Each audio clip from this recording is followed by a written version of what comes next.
এ নাও, তোমার চোখের জলটা মুছে নাও তো চট করে।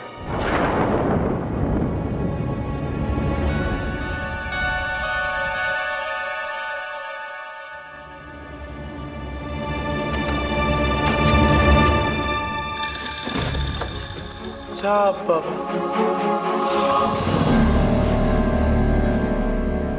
আমি কি এতটাই খারাপ মানুষ বলো?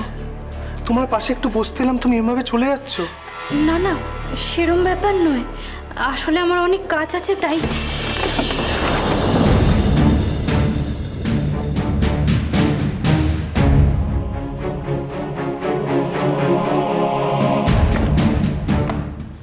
তা কি কাজ, এটা আমাকেও বলো শুনি।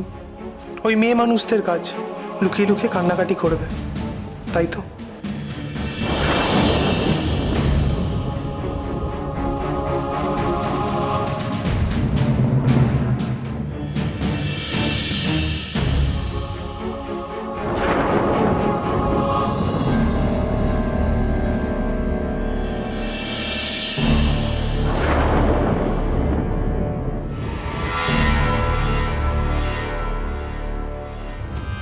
আমি সব জানি, আমি সব বুঝি।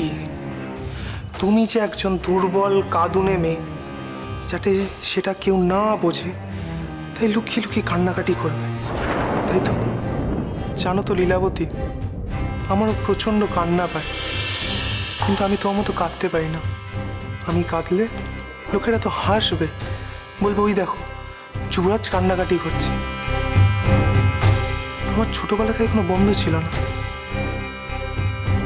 কারোর সাথে যে নিজের সুখ দুঃখ ভাগ করে নেব তেমনটা কাউকে পাইনি আমি জীবনে। এখন অবশ্য বিষয়টা আলাদা।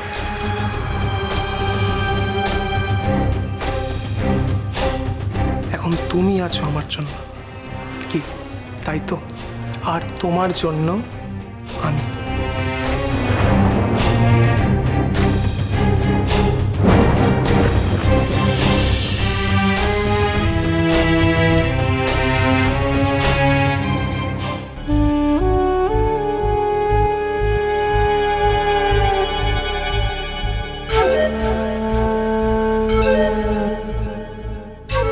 লীলাবতী, তুমি আমার থেকে এরকম দূরে দূরে কেন পালিয়ে যাচ্ছ? আমরা তো এখন বন্ধু নাকি? তুমি বলো, তোমার কিসে এত দুঃখ কষ্ট? তুমি আমাকে বলো, আমি তোমার সব দুঃখ কষ্ট ভুলিয়ে দেবো। আমাকে বিশ্বাস করো।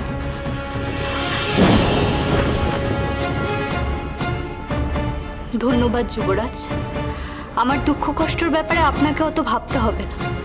আমার কোনো দুঃখ কষ্ট নেই, সে ব্যাপারে বলারও কিছু নেই। তোর সমানে ফুসকে ফুসকে যাচ্ছে।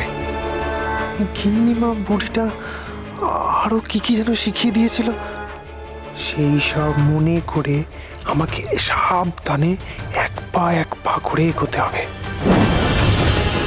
শোনো, ঘনা কিন্তু যে সে মেয়ে নয়, জোর করে ওর সঙ্গে কিছু করাও যাবে না, আবার গদ গদ কথাতে ওকে ভোলানোও যাবে না। তাহলে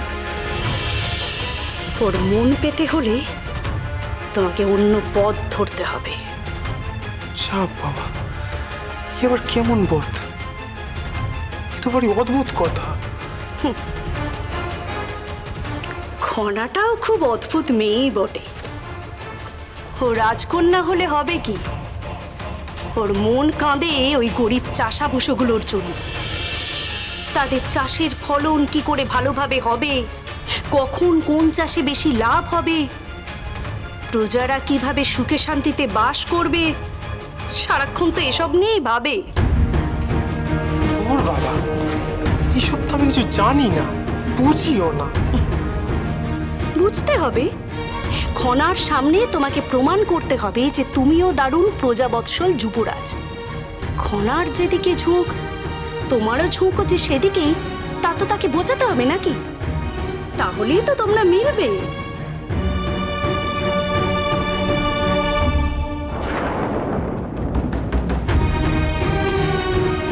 আমার যে তোমাকে কিছু বলার আছে লীলাবতী।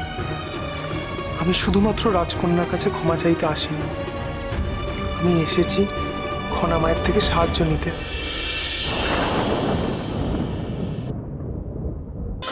কাহিনী সোম থেকে শনি সন্ধ্যে 7:30টায় আকাশ আট ও প্ল্যাটফর্ম 8-এ।